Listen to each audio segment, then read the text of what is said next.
Hey, welcome back to China Tech. It's been a while.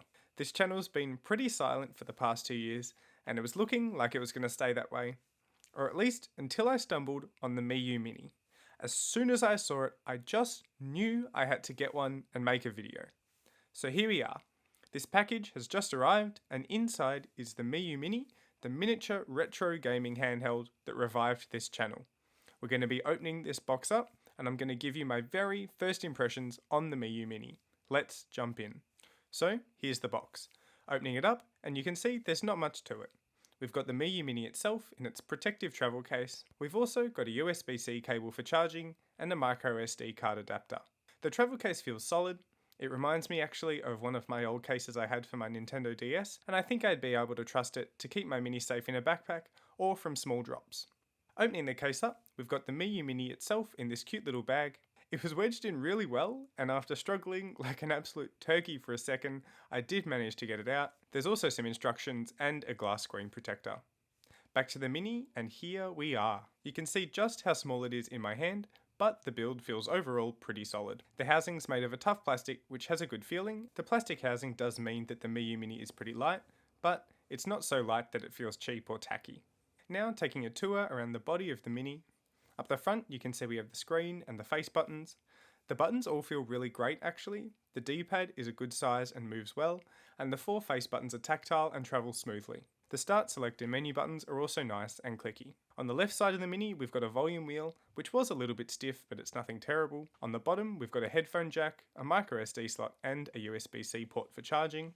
Now clicking the SD card out, you can see that my Mini came with a 64GB SD card installed. This card contains most of the firmware files from the Mini, plus over 12,000 games that Miyoo preloads onto each SD card. The right side of the Miyoo Mini is bare, and on the top we have the power button and 3 little indicator lights to show you the status of the Mini, whether it's on, charging, etc. And finally on the back, the main thing here are the triggers. All 4 of the triggers have a great clicky feeling to them, and the L2 and R2 triggers are actually slightly raised, which makes them really easy to press when you're gaming on the Miyoo Mini. There's also this little Miyoo badge with a little bit of info, and finally we have the battery compartment. Taking the cover off, we can see the removable 2000 mAh battery inside the Mini. Now just to quickly touch on the other key specs of the Miyoo Mini. Up front, we've got a 2.8 inch 640 by 480 IPS screen, and as you're about to see, it looks great. Inside, we've got a dual core 1.2 GHz ARM chip, backed up by 128 megabytes of RAM. Now out of context, I know that does sound pretty pitiful, but when you consider that we're going to be using the Mini to play games from decades ago, those specs do start to make more sense. Spec time's over though, time to boot this thing up. After holding the power button down, we just need to wait for about 20 seconds, and here we go. Now this is our first look at the screen, and up close, I'm really impressed. The viewing angles aren't amazing, but front on, where you'll be spending most of your time, everything looks crisp and nicely saturated. Now I have heard that the screen can be a bit hit or miss. Some Minis have screens that look nice, others not so much. All I can say is that this screen seems to me like a hit. Now let's have a quick look through the OS. I should mention that a lot of people do replace the stock OS with a custom community OS called Onion OS. Now I'm planning to install Onion OS on my Miyoo Mini soon, and I will be making a video to document the process, so keep an eye out for that. Scrolling through the menu though, we've got a few different things we can choose. Recent and favourites are both pretty clear.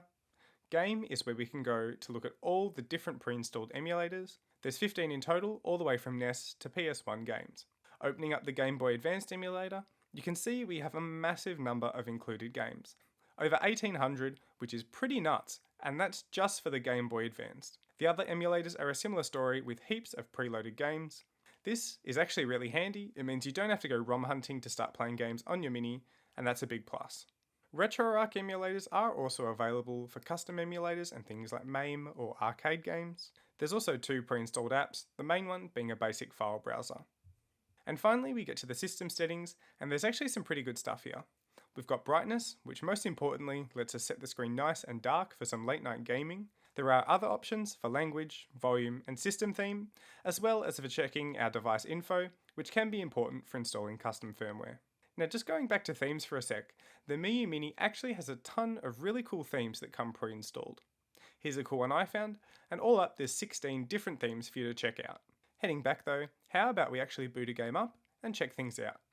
Now for some reason I chose Contra, a game I'm awful at, but hopefully this will give us another great look at that screen and let us test out the speakers. You can hear that the speakers get very loud, which is nice. They do sound pretty tinny at this volume, but overall they're not too bad. And just like before, the screen is looking great. Now Contra is a pretty old game, but the Miyoo Mini comes with heaps of newer games too. Here I'm booting up Castlevania Symphony of the Night, a PS1 classic. We get another great speaker test.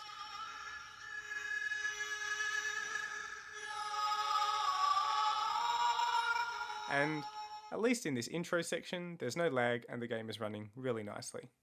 There are just so many games that come pre-installed, from basics like Pokemon and Mario to just the most obscure, random stuff that you have never heard of. No matter what type of games you like, there's probably going to be some good stuff here for you, and you can also add your own games to the Mini.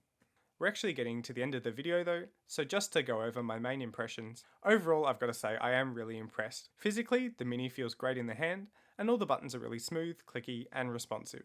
I do have to wonder about using it for longer gaming sessions. My hands are already pretty small, and the Mini still makes them look gigantic.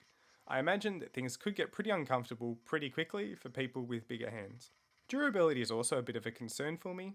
Even though it feels fine now, I have read a lot online about people damaging their Minis from pretty small bumps and drops. So even though mine seems pretty solid and doesn't seem to have any issues out of the box, I'm going to be making sure that I use that carry case to travel with it, just to try and keep it safe. Despite all that though, if you're into retro gaming, I would definitely still recommend the Miyoo Mini. It's such a cool little device and usually pretty affordable. I personally bought mine from Amazon, and I've got a link in the description to the store I bought mine from. There's also the official Miyoo AliExpress store, but stock does sell out there pretty quickly. If you want the best price, then you'll want to wait for an AliExpress drop, but if you're okay with paying a bit more, then Amazon seems like a solid bet. There are also a lot of scammers on AliExpress, so if you go that route, I recommend that you stick to the official Miyoo store only. Now that actually brings us to the end of the video. I really do hope you enjoyed. I know that I had a lot of fun making this video and finally playing around again with some new tech after such a long break. I'm actually already working on some more videos on the Miyoo Mini, including an Onion OS installation guide and a full review. So if you enjoyed this video, keep an eye out for those, and if you really liked this video, please make sure to leave a like and subscribe down below. With that, I just wanted to say thanks, and I'll catch ya in the next video.